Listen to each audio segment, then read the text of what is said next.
భద్రాచలం దగ్గర గోదావరి మహోగ్ర రూపం దాల్చుతుంది. గోదావరి నీటి మట్టం 53 అడుగులకు చేరింది. 14,26,684 క్యూసెక్ల వరద ప్రవాహం కొనసాగుతుంది. దీంతో భద్రాచలం దగ్గర మూడో ప్రమాద హెచ్చరిక జారీ చేశారు.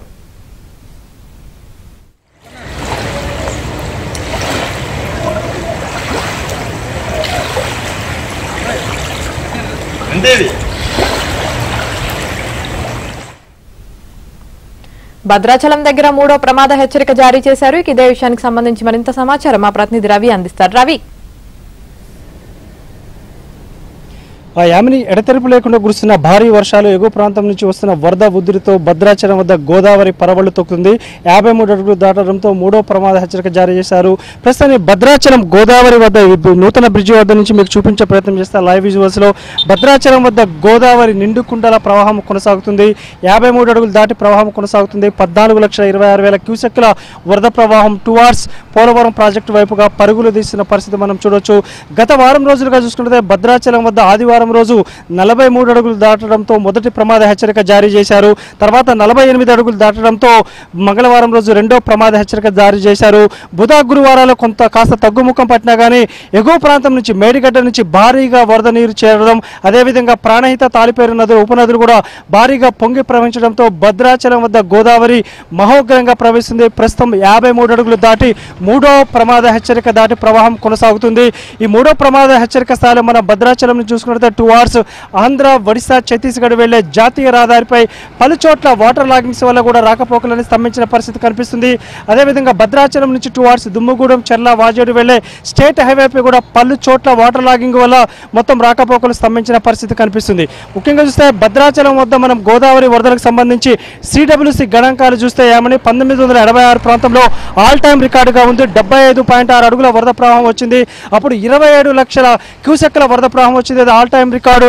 అప్పటి వరదల్లో నాటి ప్రధాని రాజీవ్ గాంధీ, నాటి ముఖ్యమంత్రి NTR కూడా వరద ప్రభావిత ప్రాంతాల్లో పర్యటించారు. తర్వాత 36 సంవత్సరాల తర్వాత 2022లో గత 2 సంవత్సరాల క్రితం జూలై 15న 71.3 అడుగులు 21 లక్షల క్యూసెక్ల వరద ప్రవాహం వచ్చింది.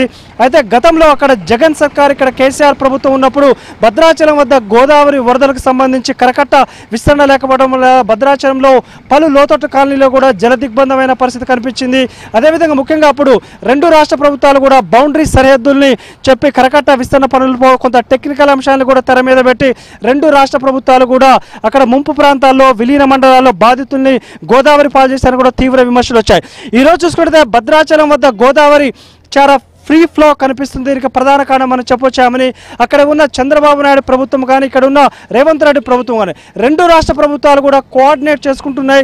ధవళేశ్వరం వద్ద 175 గేట్లు చాలా ఫ్రీ ఫ్లో ఉండడం వల్ల భద్రాచలం వద్ద మనం చూసుకుంటే ఎగువ ప్రాంతం నుంచి ఎంత స్ట్రీమ్ వచ్చినా కానీ భద్రాచలం వద్ద వరద పోటు వేయట్లేదు, శబరి కూడా పోటు లేదంటే ప్రధాన కారణం ఆంధ్రప్రదేశ్ ప్రభుత్వం ధవళేశ్వరం వద్ద గేట్లన్నీ బార్లా తెరవడం వల్ల ఎంత డిశ్చార్జ్ వచ్చినా మీరు విజువల్స్ చూడొచ్చు. పెద్ద ఎత్తున 14 ఇక్కడ చూసుకుంటే 53 అడుగులు దాటి 14 లక్షల క్యూసెక్ల వరద వస్తున్నా ఈరోజు ఫ్రీగా ఫ్లో అవుతుందంటే ఒకే ఒక కారణం అక్కడ ఆంధ్రప్రదేశ్ ప్రభుత్వం తీసుకున్న చర్యలనే చెప్పొచ్చు. గతంలో చూస్తే జగన్మోహన్ రెడ్డి ప్రభుత్వం ధవళేశ్వరం బ్యారేజ్ వద్ద గేట్లు ఎత్తకపోవడం వల్ల భద్రాచలం మునిగే పరిస్థితి దాదాపుగా దాపురించింది. కానీ భద్రాచలం ఆ రోజు సేఫ్ జోన్లో ఉందంటే కరకట్టే కారణం. అప్పుడు చంద్రబాబు నాయుడు హయాంలో నిర్మించిన కరకట్టే ఈరోజు భద్రాచలానికి శ్రీరామ రక్షగా నిలిచింది. మొత్తం చూస్తే భద్రాచలం నుంచి టువార్డ్స్ రాకపోకలని స్తంభించినా కానీ వీటికి శాశ్వత పరిష్కారంగా ఆంధ్రప్రదేశ్ ప్రభుత్వం, ఇటు తెలంగాణ ప్రభుత్వం, చంద్రబాబు నాయుడు అండ్ రేవంత్ రెడ్డి రెండు రాష్ట్ర ప్రభుత్వాలు కూడా కోఆర్డినేట్ చేసుకుంటే భద్రాచలం నుంచి టువార్డ్స్ విలీన మండలాల వైపు ఉన్న జాతీయ రహదారిని కాంటూర్ లెవెల్స్ హైట్లో గినక నిర్మాణం చేస్తే శాశ్వత పరిష్కారం. భద్రాచలం వద్ద ప్రతి సంవత్సరం వరదలు రావడం కామన్. ఇలాంటి వరదల నుంచి ప్రజలకు, లోతట్టు ప్రాంతాల్లో ప్రజలకు ఇబ్బంది లేకుండా ఉండాలంటే రెండు రాష్ట్ర ప్రభుత్వాలు కూడా కోఆర్డినేట్ చేసుకోవాలని చెప్తున్నారు.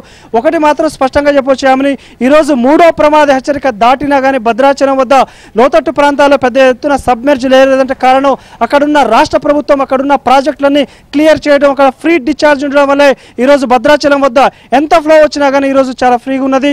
మొత్తం చూస్తే భద్రాచలం వద్ద ప్రస్తుతం 53 అడుగులు దాటింది. ఇంకా ఎగువ ప్రాంతం నుంచి అప్స్ట్రీమ్ ఉండడం వల్ల మరో 4-5 అడుగులు పెరిగే అవకాశం ఉందని కూడా జిల్లా యంత్రాంగం, CWC అధికారులు అంచనా వేస్తున్న పరిస్థితి ఉంది.